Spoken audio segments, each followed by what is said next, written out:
Tultiin Kauklahden urheilukentällä. Tehdään tämmönen nopea iltareeni. Mä ajattelin, että mä pyhitän tän varmaan ihan vaan juoksun treenaamiselle ja Urho meinas tehdä vähän tossa noit punttijuttuja ja loppuu juoksuun. Se on just näin. Mulla pohkeet ihan paskana, kun mä juoksin 3 päivää takaperin Cooperin tässä. Ja sekin meni vituiksi, niin joutuu juokseen uudestaan vielä tän Cooperin meiningin. Mut jos palautus noi pohkeet sillä, että vähän käy heittää tuossa rataa ympäri. Meikäläinen vähän ajatteli, että vois tohon alkuun, tai niinku vähän niinku treeniksi vetää semmosen, niinku pitää 3 tonnin Cooperin vauhtia, juosta aina kilometri ja ottaa se niinku vaikka joku 4-5 kertaa.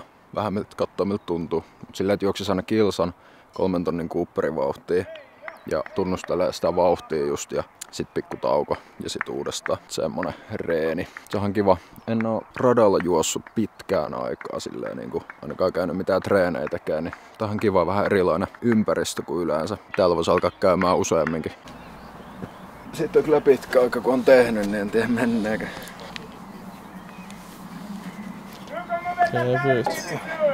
Vähän painava olo.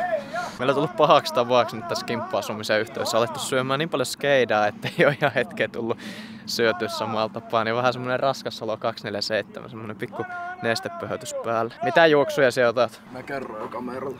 Otan niitä kilsanvetoja. Ja sit tauko.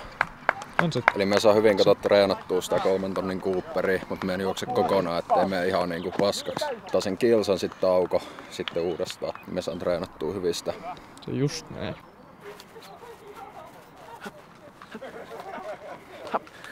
Ette ruppee. Pitäisikö meikänkin aloittaa toi kamppailu? Heinäkuussa alkaa peruskurssi, niin Evert tulee sinne sit. Ainut vaan, taitaa olla maalla hommissa tää äijä. Riittääks mulla aika, jos minä juoksen ja käyn salilla ja kamppailee ja... Opetat sen salilla käymisen. Mun pitäis hankkia ne lihakset. Mikäs laitet tää on? Ei silloin kun minä olin nuori, niin tämmösiä ollut. Eikö tää aika uusi juttu, että on alkanut olla tämmösiä oikeesti kunnon laitteet ulkona?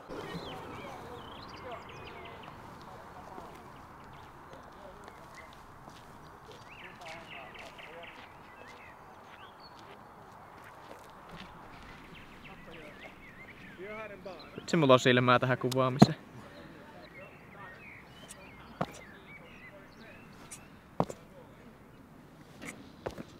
Mä huomannut, että varsinkin jos juoksee yhtään epätasassa maastossa, niin se tekee näitä alkuun. Niin joo. Vitsi, että on kivempi juosta. Meillähän monesti treenien alussa niitä näitä tämmösiä. Mennään niinku yhdellä jalalla. Sitten käännetään. Niin just nilkan takia. Ja. Så måste du tänker springa med länkare på det där på mastafetten. Ja, ta det här. Kom efter mig nu. Ta den där ena skon och Mios ska. Båda Mios skor.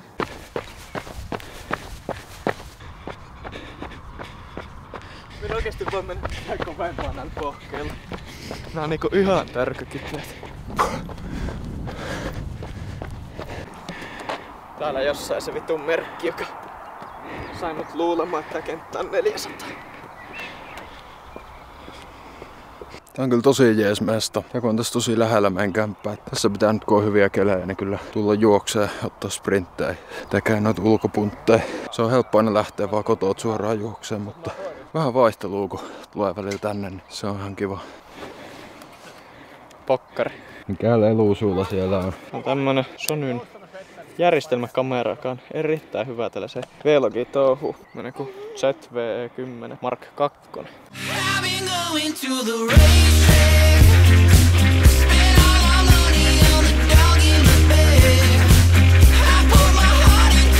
No Evertin askeleet on hyvä, kun sellainen kauhean mittaiset noi jalat, niin näyttää niinku tommoselta hirmuiselta harppumiselta toi. En tiedä, että onko sillä hyvä toi askeltiheys. Eli juoksu kadenssi vai ei, mutta sehän selkeää vaan katsomalla dataa asiasta. Mutta me lähden Evertin juoksua arvostelemaan, mulla on itsellä niin huono toi juoksutekniikka, kun juoksussa voi vaan olla. Minä juoksin.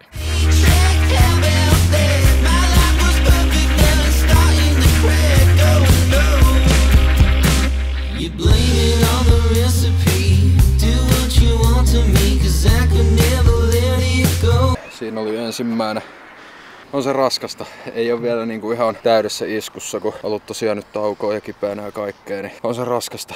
Ei, vaikka se et olisi ollut kipeänä, niin ei tuolla vauhdilla juokseminen kulkkailla helpon tuntusta. Niin, tai siis mutta on silleen kun vertaa siihen mitä se on ollut, niin, kyllä. niin huomaa, että mutta se nousee tosi äkkiä muutama viikko, kun käy useamman kerran viikossa juokseen, niin kestävyyskunto musta että se laskee tosi nopeasti, kun on kipeänä tai tommosta, mutta sitten se nousee myös nopeasti. Kestävyysominaisuudet, niin myös voimaominaisuudet on todella nopeasti palautuvia. Jo 2 viikon harjoittelemattomuus näkyy siinä. Kun sitten taas lihakset ei häviä mihinkään muutamassa viikossa. Itse asiassa tarkentava tieto, lihakset lähtee häviämään heti kun lopetat voimaharjoittelun, mutta merkittäviä muutoksia lihasmassan määrässä nähdään vasta 2 viikon kuluttua. Mutta on ne nyt vastakohdat silleen, kun se huomaat kestävyydessä heti, siis lihaksissa sen huomaa heti. Niin sen huomaa, kyllä se lähtee purkautumaan se totta kai, mutta joo, se on ihan totta, että sitä niinku, se konkreettinen ero, jos se menet tekee puntin versus lenkin, sä oot ollut 2 viikkoa tekemättä kumpaakin, niin se on huomattavasti isompi se fyysinen tuntemusero tuossa kuin puntilla. Otetaan näitä nyt lähtökohtaisesti 4, niin se voisi olla aika hyvä treeni. Siitä tulee niinku 16 minuuttia. Noilla tehoilla niin se on itse asiassa... Periaatteessa 5kin voisi katsoa nyt mikä fiilis kun juoksee noita. Älä liikaa ota, koska tämä oikeasti aika kipeä 3 viikkoa, niin se ei oo. 2,5 tonnin Cooperin me kävin juoksemaan tossa muutama päivä sitten. Haluais vaan juosta kovaa, niin katsoa, että mitä sit menee. Mutta 2,5 tonnin kohdalla oli aika rankka. Mutta sit juoksi sitä 2,5 tonnin vauhtia niin kuin 4 kilsaa. Tois siinä varmaan ollut vielä just, mutta sykkeet hakkas ylämässä 200, niin siinä loppuu vähän varaa kesken. Se on aika brutaali. Tää toinen oli helpompi kuin se eka. Se teki elimistö tottuu. Se et ottanut ihan kauheita lämpöjä alle ennen sitä aikaa. 1 ringin ja vähän jotain venyttä. Niin, kun se olisi hyvä käyttää sykkeet silleen hetkellisesti korkealle. Mut mä oon huomannut, ootko sä huomannut juoksussa semmoista? Musta että aina kun lähtee juoksemaan, niin se sykkeet kun puolitaan ylös, niin hetki on semmonen, että ei saatana. Niin on. Nouseeks nää vaan. Jep. Mut sit kun jatkaa juoksua, niin sit se lähtee helpottaa. Tuossa huomasin tossa toisessa sen, että se lähti helpottaa. Ja se on aivan normaali reaktio. Ja niinpä ihmiset.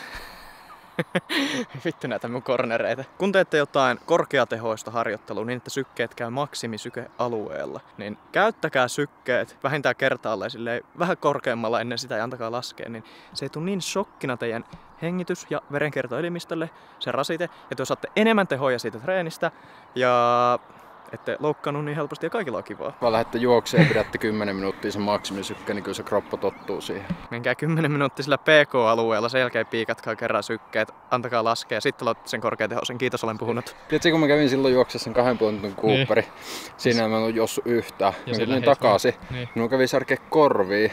Tuli semmonen kylmä hiki ja tuntui, että me kuolen. Mä lähdin suoraan vetää täysin. Silloin jostain tosissaan. Ja sit kun me pidin melkein 10 minuuttia 190 sykkeitä siinä ja 200 mähässä, niin oli vähän turhan brutaali. Evertin veto numero 3 menossa tällä hetkellä. Tuolla se Pirkko on menemään. Se tulikin jo valmiiksi, mä ajattelin, että se olisi jossain vielä ohi tästä. Tuo 3. Aika sama kuin toi toinen. Joo. Vauhti oli 4.04. Joo. On se vaan raskasta, kun ne sykkeet on tuossa 90. Ei sitä voi niinku peitellä, etteikö se miltään tuntuisi. Se on jännä, miten juoksussa tulee semmosia vaiheita. Vitsi, että nyt sattuu, nyt on perseestä, mä haluan lopettaa. Mut sit tulee, vitsi, tähän kulkee. Musta tuntuu, että varmaan maratonia jos juoksis, niin se on musta vuoristorata. Niin varmasti. Kivaa, vituttaa, kivaa. Käydään joskus juoksemassa. Kyllä se maratoni pitää juosta. Ihan. Eka ehkä puolikas. Niin, semmonen. Tähän 100 tykkästä, niin mä juoksen sen puolimaratonin crocsit jalassa. Siihen on pakko oikeesti vähän treenata, ei siihen voi mennä kylmiltä. Käy kerran juoksu. Mekään oli 10 juossut ties milloin. Juoksu suoritettu. Vika meni ihan hyvin. Siinä on vähän speksejä. Viimeinen oli 3.54, eli pikkasen nopeampi kuin 3 tonnin Cooperi. On se vaan raskasta. Joutuu siinä puskemaan itteensä, että kilometrin verran kun juoksee, se on se 4 minuuttia. Niin sykkeet vaan kun siinä hakkaa kuitenkin melkein maksimia, niin ei se helppoa oo. Urho lähti juokseen vielä yhden ringin tommosta kevyyttä. Mä ajattelin, että mä vähän vielä yhden drone-klipin tosta, niin saa tehdä video, niin tulee nätin näköistä. Eiku vaan yhden drone-klipin. Vitsi miten hyvä huukin mietin tähän videoon. Ihan täydellinen. Tässä on voice over päällä. Tää on hänees. Tosi paljon täällä näitä ötököitä. Me huomasin tässä, kun se paikallaan, että tää pidetään. Sitten riittää.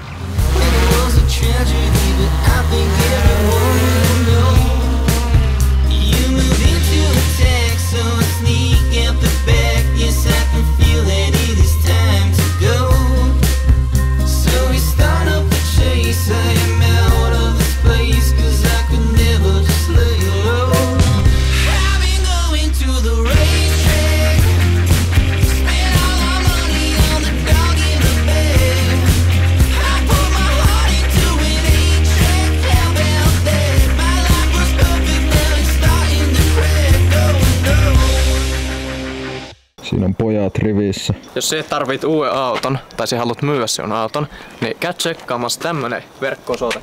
Hei, ei mulla ole velvollisuutta mainostaa niitä. Minulla on perkeleesti velvollisuutta. Jos RS-Trading kattoo siellä, niin pistäkää minullekin yksi tuommoinen, niin me voin kyllä joka videolla vaikka mainita. Joku vastaava.